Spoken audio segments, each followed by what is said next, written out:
नमस्कार दोस्तों, स्वागत है आपका अपने YouTube channel 24x7 student support के ऊपर। तो दोस्तों, आज की इस वीडियो के अंदर हम बात करने वाले हैं कारक के बारे में। तो मैं आप लोगों को बता दूं कि अगर यहां पर आप चौकीदार भर्ती की तैयारी कर रहे हो तो आपको पता होगा कि नागपुरी का आपका जो सिलेबस है उसके अंदर यहाँ पर आपको कारक भी पढ़ना पड़ेगा। तो चलो हम लोग समय को ना ज़्यादा बर्बाद करते हुए सीधे टॉपिक को स्टार्ट करते हैं। तो जैसे यहाँ पर आपको हमारे मोबाइल स्क्रीन के अंदर दिख रहा होगा कि यहाँ पर कारक का परिभाषा लिखा हुआ है। एक चीज़ और बता दूं, देखो अगर वीडियो आप लोगों को अच्छा लगेगा तो वीडियो को लाइक करना भूलना मत, और अगर हमारे चैनल पर पहली बार आए हो तो सब्सक्राइब करना भूलना मत। लेकिन अगर आपके लिए बेनिफिट होगा तभी करना, फोर्स नहीं कर रहा हूँ। तो चलो सीधे वीडियो को स्टार्ट करते हैं। तो यहाँ पर देखो कि कारक का परिभाषा दिया गया है। तो यहाँ पर आप देखो, संख्या चाहे स्वरनाम कर जौन रूप से वाक्य कर दोसर शब्द संगे संबंध पता चले उके कारक कहल जाएला। तो सिंपल मैं आप लोगों को समझा दूँ कि संख्या चाहे स्वरनाम का जौन रूप मतलब कोई सा भी रूप से वाक्य का दूसरा शब्द संगे संबंध पता चले, तो हमारा जो ये वाक्य है इसका संबंध दूसरा शब्द के साथ पता चले, उसको हम लोग यहाँ पर कारक कहते हैं। सिंपल, बहुत सिंपल यहाँ पर बताया गया है कि संज्ञा हो या स्वरनाम हो या उसका जो भी रूप हो, उसका वाक्य पर दूसरा शब्द के संग अगर संबंध पता चलता है तो उसको हम लोग कारक कहते हैं। इसको और भी इसी तरीके में यहाँ पर नीचे आपको समझाया गया है, तो यहाँ पर आप चाहो तो पढ़ सकते हो। कारक उस संज्ञा चाहे स्वरनाम के कहल जाएला जेकर में क्रिया का निष्पादन में कोनो योगदान होएला चाहे क्रिया कर संगे संबंध होएला। तो सिंपल यहाँ पर कर दिया, एकदम पूरा बायोफर्केट कर दिया कि कारक उस संज्ञा को चाहे स्वरनाम को हम लोग कहते हैं जो क्रिया का निष्पादन करने में योगदान देता है या फिर क्रिया के साथ उसका संबंध होता है। देखो यहाँ पर लिखा हुआ है कि नागपुरी में हिंदी लखे कारक होएला। नागपुरी में क्या होता है कि हिंदी जैसा ही कारक होता है, लेकिन इकर प्रयोग और चिन्हा में कटिक फर्क भेटाएला। कहे के माने नागपुरी में कई धाव कारक कर चिन्ह लोप हो जाएला। तो इसमें लिखा हुआ है कि जो नागपुरी का हमारा कारक है वो हिंदी जैसा ही कारक होता है, लेकिन इसका प्रयोग और चिन्हा में कटिक फर्क भेटाएला, मतलब थोड़ा सा यहाँ पर फर्क मिलता है। कटिक मतलब थोड़ा सा फर्क यहाँ पर मिलता है। कहे के माने क्या होता है कि नागपुरी में कई धाव, नागपुरी में कितनी बार क्या होता है कि कारक का जो चिन्ह होता है वो लोप हो जाता है। लोप हो जाना मतलब लुप्त हो जाना, वही होता है। उसको हिंदी में मतलब यहाँ पर नागपुरी में लोप लिख दिया और हिंदी में अगर हम बोलेंगे तो लुप्त हो जाता है। उसी तरह से यहाँ पर आप देखो तो कर्ता और कर्म, उसी तरह कर्ता और कर्म कारक में बगरा भेटाएला। तो क्या होता है कि जो लुप्त होने वाला है कि कारक का चिन्ह वो आपको कर्ता और कर्म कारक में ज़्यादा देखने को मिलेगा, और कई ठो कारक का चिन्ह बदल जाएगा, और कितना कारक का चिन्ह क्या होता है बदल जाता है। तो चलिए एक एक करके यहाँ पर हम देखते हैं कारक के भेद को। तो सबसे पहले यहाँ पर आपको देखने को मिलेगा कर्ता कारक। तो यहाँ पर मैं बता दूं कि नागपुरी के अंदर कर्ता कारक का कोई रोल नहीं है, मतलब यहाँ पर कर्ता कारक कुछ नहीं है, मतलब नहीं है। कर्म कारक के होता है, करण कारक से और से होता है। संप्रदान कारक यहाँ पर देखोगे आप तो लागिन लाई ले के होता है। आपादन कारक ले और से होता है। संबंध कारक का कर केर होता है, और अधिकरण कारक ए में ऊपरे होता है, और संबोधन कारक ए रे ओ अरे होता है। तो यहाँ पर मैं आप लोगों को एक चीज़ बता दूँ कि देखो ये जो है ये हमारे कारक मतलब कारक हैं, और यहाँ पर ये जो दिया गया है ये विभक्तियाँ होती है। क्या होती है? विभक्तियाँ होती है। आपको क्या करना है कि इसको अच्छे से रट जाना है कि किसका कौन विभक्ति होता है। अगर इसको आप अच्छे से रट लोगे तो यहाँ पर आपको कारक के अंदर ज़्यादा कन्फ्यूजन एकदम नहीं होगा, एकदम इजी तरीके से इसका क्वेश्चन को आप सोल्व कर पाओगे। तो इसको आपको रट लेना है। जैसे कर्ता ने हिंदी में था कर्ता ने कर्म को करण से, तो इसी तरह यहाँ पर जो यहाँ पर नागपुरी में है इसको भी आपको रट लेना है। जैसे कर्ता यहाँ पर होता नहीं है तो कर्म के करण से संप्रादन लागिन आपादान ले संबंध का अधिकरण ए संबोधन कारक ए रे, ऐसे करके यहाँ पर आपको इसको रट लेना है, और रट के एकदम माइंड में सेट कर लेना है, ताकि यहाँ से जो भी क्वेश्चन आपसे पूछेगा इसी से पूछेगा और इसी के रिलेटेड ही पूछेगा।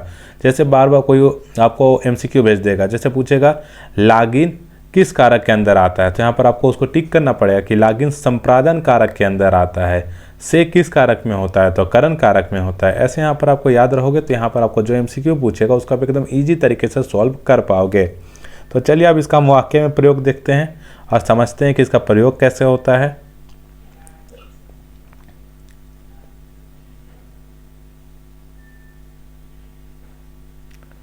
तो यहाँ पर आप देख सकते हो कि कर्ता कारक, तो कर्ता क्या होता है कि यहाँ पर नागपुरी के अंदर नहीं होता है।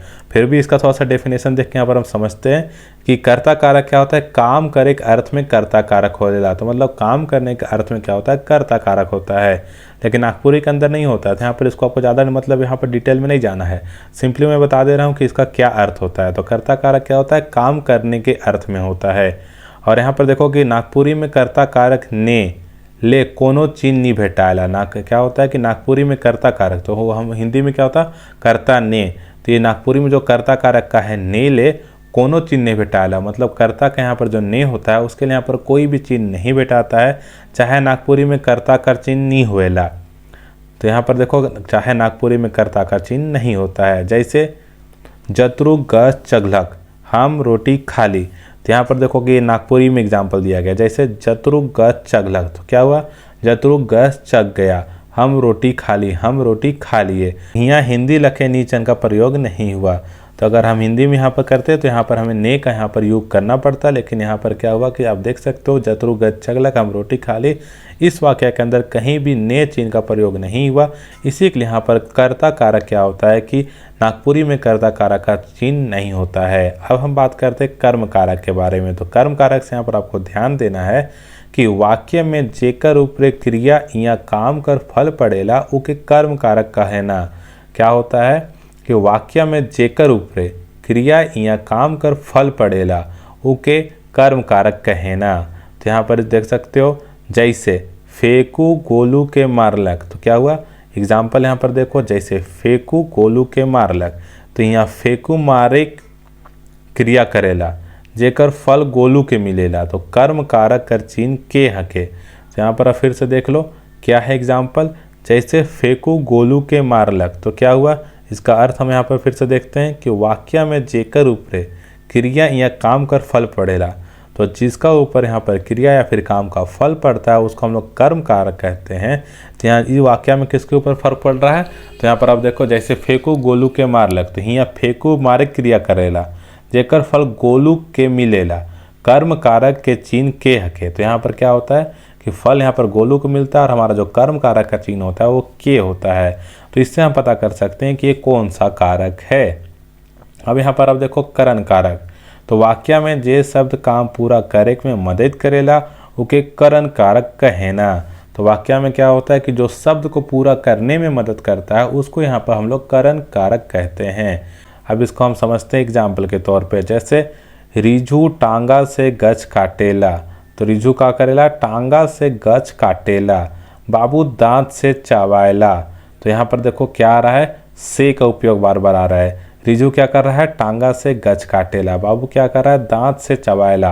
और इसका यहाँ पर वाक्य क्या दिया गया है कि वाक्य में जे शब्द काम पूरा करे में, काम पूरा करने में क्या कहता है, मदद करेला, से कि करण कारक कहना। तो यहाँ पर देखो रिझू टांगा से, तो टांगा से गच काटेला, तो क्या कर रहा है, वाक्य को पूरा करने में से मदद कर रहा है। बाबू दांत से चाबेला, तो चाबेला ये जो से अगर नहीं रहेगा, बाबू दांत चाबेला, तो नहीं मतलब मजा आएगा। तो ये से है, ये दोनों वाक्य का जो है उसको शब्द लगा के मतलब पूरा करने में मदद कर रहा है। तो इसका और भी एग्जाम्पल यहाँ पर हम देख सकते हैं, जैसे 24/7 यूट्यूब चैनल से आप नागपुरी पढ़ रहे हैं। तो क्या हुआ कि 24/7 यूट्यूब चैनल, 24/7 यूट्यूब चैनल से आप नागपुरी पढ़ रहे हैं। तो यहाँ पर इसका चिन्ह भी से है और ये मदद भी कर रहा है से। तो ये क्या हुआ कि वाक्य में जे शब्द काम पूरा करे में मदद करेला उके हम लोग करण कारक कहते हैं। तो यहाँ पर से को देखते हमें पता चल जाएगा कि ये क्या है, करण कारक है। और करण कारक का मेन रोल क्या होता है कि वाक्य में शब्द को पूरा करने में मदद करता है। अब इसके बाद हम दूसरा कारक देखते हैं, संप्रदान कारक। वाक्य में जेकर ले काम होथे उके संप्रदान कारक कहल जाएला। तो वाक्य में क्या होता है कि जिसके लिए काम हो रहा है उसको यहाँ पर हम लोग संप्रदान कारक कहते हैं। एकर चिन्ह, इसका चिन्ह क्या है, इसको आपको याद करना होगा। मैं पहले ही बताया था स्टार्टिंग में, जो भी विभक्तियाँ हैं सबको आपको याद करना होगा। आप यूं कारक को सॉल्व कर लोगे। तो देखो यहाँ पर लिखा हुआ है कि वाक्य में जेकर ले काम होथे उके संप्रदान कारक कहल जाएला। इकर चिन्ह के ले लागिन लाइक खातिर है के। तो अब इसको एग्जाम्पल से आप समझो, मैया ले फराक किनली। तो यहाँ पर वाक्य में क्या लिखा हुआ है कि वाक्य में जेकर ले, तो किस लिए काम हो रहा है, जेकर ले काम होथे उके संप्रदान कारक कहल जाएला। तो क्या यहाँ पर मैया ले, तो यहाँ पर मैया ले काम हो रहा है, और ले यहाँ पर हम लोग को देख लो, और लागिन भी यहाँ पर है, लाई भी है, खातिर भी है। तो ये चारों चीज़ यहाँ पर यूज हो सकता है, और के भी है।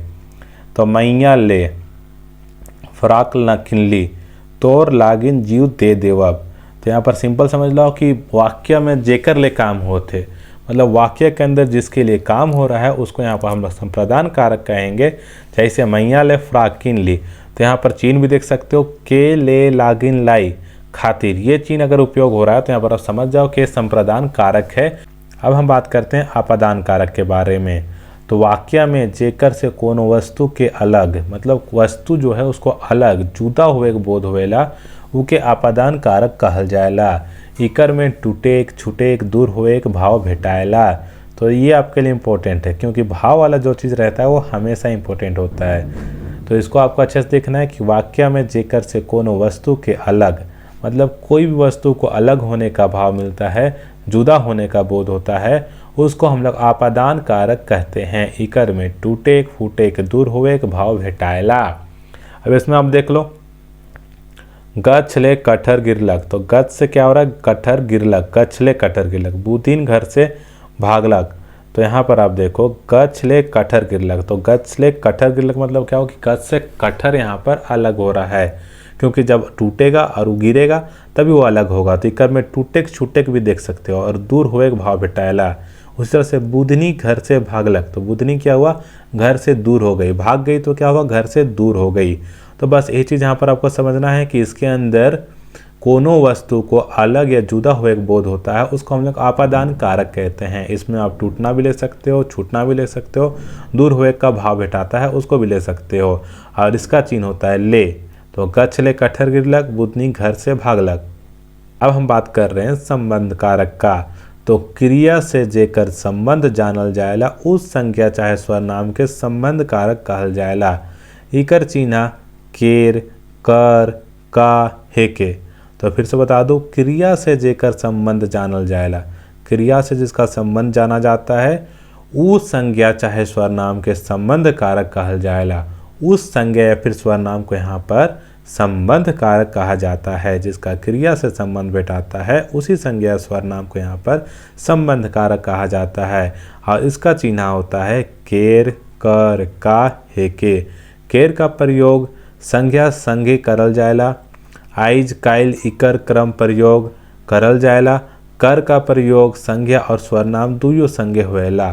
तो फिर से यहाँ पर देख लो, ये क्या दिया गया है, केर कर प्रयोग संज्ञा संगे करल जाएला, आइज काइल इकर कम प्रयोग करल जाएला।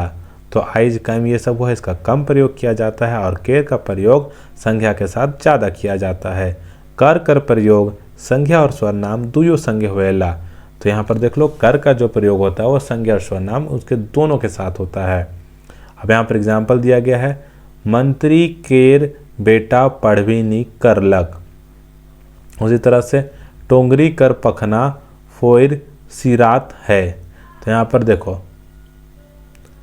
मंत्री केर, तो यहाँ पर हम लोग पढ़े तभी, केर का प्रयोग संज्ञा संगे करल जाएला, आइज काइल इकर कम प्रयोग करल जाएला। तो यहाँ पर क्या हुआ कि संज्ञा के साथ यहाँ पर केर का प्रयोग हो रहा है, मंत्री केर बेटा पढ़वे नी करलक। उसी तरह से यहाँ पर देखो, कर का प्रयोग संज्ञा और स्वरनाम दुइयों संगे होएला। तो वही चीज़ यहाँ पर हो रहा है, टोंगरी कर, तो यहाँ पर कर दिया गया था, कर का प्रयोग इसके साथ होता है, कर का प्रयोग स्वरनाम और संज्ञा दोनों के साथ होता है। तो टोंगरी कर पखना फोर सिरात है। तो यही चीज़ यहाँ पर आपको बता रहा है कि क्रिया से जेकर संबंध जानल जाएला, उस संख्या चाहे स्वरनाम के संबंध कारक कहल जाएला। और यहाँ पर केर, कर, का, हेके इसका चिन्ह, और केर का प्रयोग होता है संज्ञा संगे, और आइज और काइली कर कम प्रयोग होता है, और कर का प्रयोग होता है संज्ञा और स्वरनाम दोनों के साथ। अधिकरण कारक, जहाँ क्रिया काम होएला, चाहे जे क्रिया चाहे काम करे वाला संज्ञा या स्वरनाम का स्वरूप के अधिकरण कारक कहल जाएला। नागपुरी में अधिकरण कारक में बेसी करके एकांत व्यवहार करल जाएला। एकर चिन्ह में ए है के, तो इसका चिन्ह क्या है, अधिकरण कारक का में है और ए है। जैसे एग्जाम्पल देख लो, बाघ माड़ा में ढुकलक, तो यहाँ पर हम लोग किसका यूज किए, में का यूज किए। उसके बाद नीचे देखो बाबू चौकिए में है, तो यहाँ पर हम लोग किसका यूज किए, ए का यूज किए। उसी तरह नीचे बाबा घरे है, तो यहाँ पर फिर से हम लोग किसका यूज किए, ए का यूज किए। तो अधिकरण कारक का चिन्ह कौन कौन सा है, यहाँ पर में है और ए है। अधिकरण कारक का क्या यूज होता है, जहाँ क्रिया काम होएला, चाहे जे क्रिया चाहे काम करे वाला संज्ञा या स्वरनाम का स्वरूप के अधिकरण कारक हम लोग कहते हैं। अब हम बात करते हैं संबोधन कारक के बारे में। ये हमारा लास्ट कारक है। तो यहाँ पर देखो जेकर से कोनो संबोधन कर बोध होए ओके संबोधन कारक कहल जाएला। इसका चिन्ह क्या क्या है, ए है, हो है, रे है, एना है, मने है। उसके बाद देखो नागपुरी में संबोधन कारक का प्रयोग बहुत भेटाता है। रोज दिन कर बोलचाल में घड़ी घड़ी इसका प्रयोग होता है। एग्जाम्पल देखकर आप समझ जाओ, ए छोड़ी घर जा, ए ना हिने आबे, रे छोड़ा बदमाशी ना कर। तो इसी तरह से गाइस यहाँ पर हमारा कारक का जो टॉपिक था कंप्लीट होता है। आई होप कि वीडियो आप लोगों को अच्छा लगा होगा। चलो मिलते हैं आपको अपने नेक्स्ट वीडियो में, तब तक के लिए जय भारत, जय हिंद।